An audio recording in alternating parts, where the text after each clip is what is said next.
रात का वह अंतिम फ़ोन द लास्ट आर्काइव का भाग 2 है ये।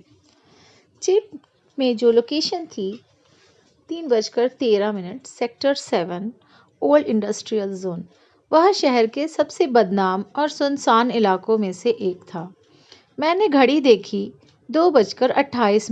मेरे पास बहुत थोड़ा समय था और शायद यही समय मेरी मौत तय करने वाला था। मैंने बाइक स्टार्ट की। हवा में इतनी ठंड थी कि उंगलियां सुन्न हो रही थी, पर दिल में बस एक ही आग थी, सच को उजागर करना। जैसे जैसे मैं इंडस्ट्रियल जोन की तरफ बढ़ा, सड़कें वीरान होती गई। चारों तरफ सिर्फ पुरानी टूटी फैक्ट्रियां थी, जिनके शीशे रात की हवा में खनक रहे थे। हर मोड़ पर ऐसा लग रहा था जैसे अंधेरा खुद मुझे निगलना चाहता हो। लोकेशन बिल्कुल एक पुरानी स्टील फैक्ट्री के सामने जाकर रुकी।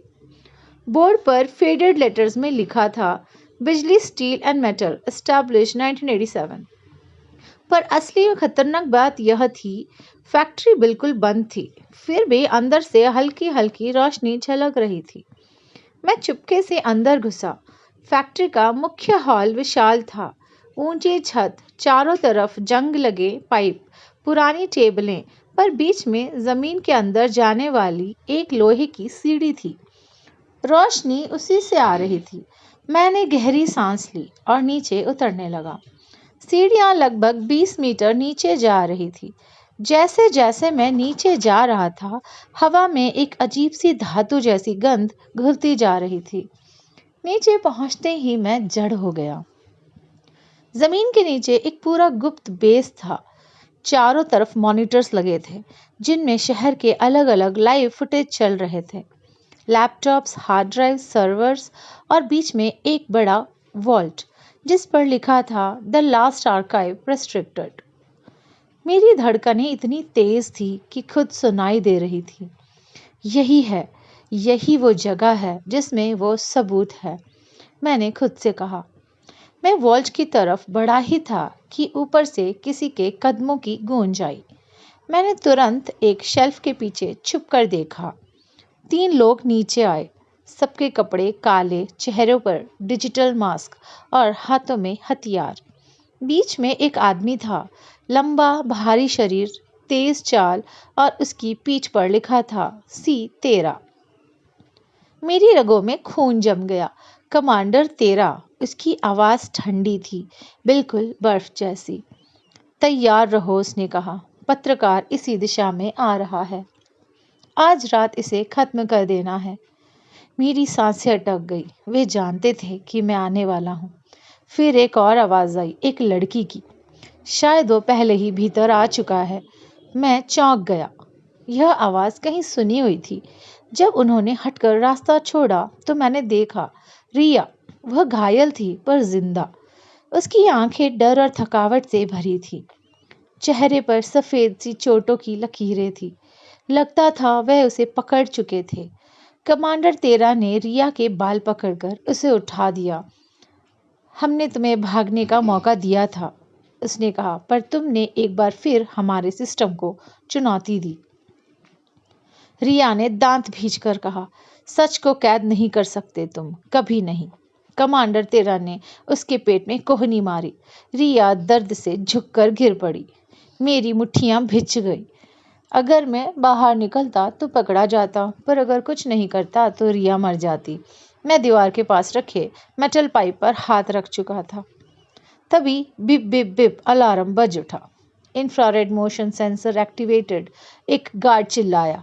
कमांडर 13 की गर्दन मेरी तरफ घूमी, सीधा मेरी जगह। मैं समझ गया, पकड़ा गया। वह यही है, उसने कहा। पत्रकार अनिरुद्ध चौहान। मैं दौड़ा, पूरा बेस गूंज उठा। गोलियों की आवाज़ लोहे की दीवारों से टकराकर दोगुनी हो रही थी। मैं एक मोड़ काटकर सर्वर रूम की तरफ भागा। अंदर कंप्यूटर हमिंग कर रहे थे।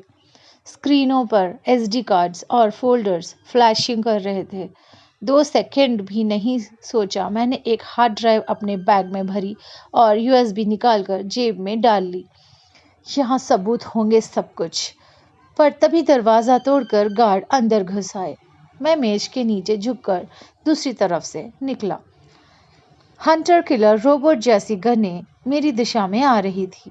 मैं जितनी तेजी से दौड़ सकता था दौड़ा। तभी पीछे से रिया ने चिल्लाया, अनिरुद्ध बाई तरफ। वॉल्ट के पीछे एक सीक्रेट टनल है। मैंने झट से दिशा बदली। कमांडर तेरा मेरी तरफ दौड़ा। उसकी सांसें भी नहीं टूट रही थी, जैसे वो मशीन हो। मैं वॉल्ट के पीछे पहुंचा तो एक छोटा सा पैनल दिखा। रिया चिल्लाई, लाल बटन दबाओ। मैंने दबाया। दीवार स्लाइड होकर खुल गई। टनल में अंदर घुसा। कमांडर तेरा ने गोली चलाई। गोली मेरे कंधे को छूकर निकली और खून बहने लगा। दर्द से मेरी नजरें धुंधली हो गई, पर मैं रुका नहीं। टनल लगभग 300 मीटर लंबी थी। अंत में एक जंग लगा मेटल का दरवाजा।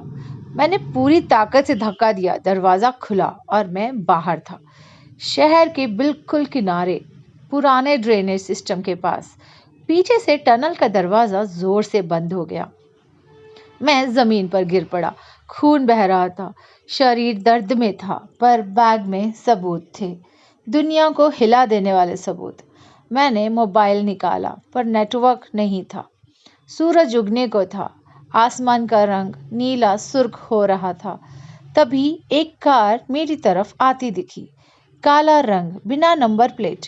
मैंने उठने की कोशिश की, पर शरीर टूट रहा था। कार मेरे पास आकर रुकी। दरवाजा धीरे धीरे खुला और बाहर निकली मिस मित्तल, मेरी एडिटर। मैं चौंक गया। आप यहाँ? आपने कैसे? उन्होंने उंगलियां होठों पर रख दी। श्श, बहुत कुछ है जो तुम्हें नहीं पता अनिरुद्ध। उनकी आंखें ठंडी थी, बिल्कुल कमांडर तेरा की तरह।